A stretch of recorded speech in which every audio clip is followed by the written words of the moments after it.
I was born in Brooklyn, New York. I was brought up in a very blue-collar family in Detroit, Michigan.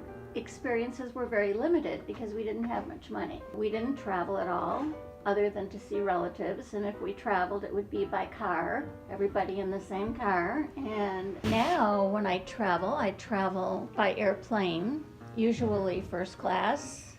One of the most interesting experiences that I had when I was traveling occurred in Kenya with the Maasai tribe. The children didn't have a school building. Their school was literally just a large tree under which they gathered. And the Maasai people didn't have any instruments at all because they were a nomadic people. They used their voices as instruments. So the kids who couldn't sing became percussive instruments with their voice.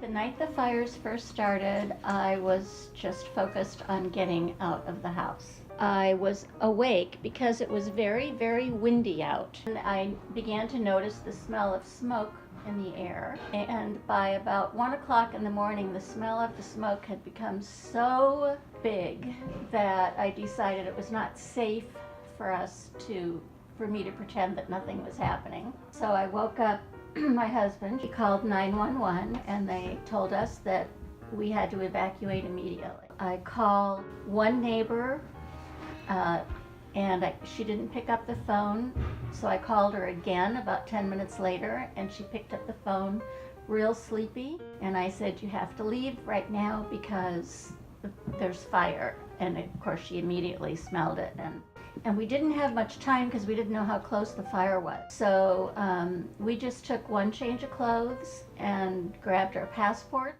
and some important papers and drove 2 cars out. You're acting so fast that you're not thinking about the sentimental stuff at all. You're just going, okay, what do I need? What do I have to have? And you pick it up and you put it in a bag and you leave. Mm-hmm. So we just grabbed a change of clothes and like your toothbrush and hairbrush, our passports so we'd have ID, as well as our driver's licenses, which we carry. From the time that we were told to leave to the time that we actually got in the car and drove out the driveway, it was probably a maximum of 10 minutes. It gave me perspective about what other people had been through, whether it be a hurricane or whose homes did not survive.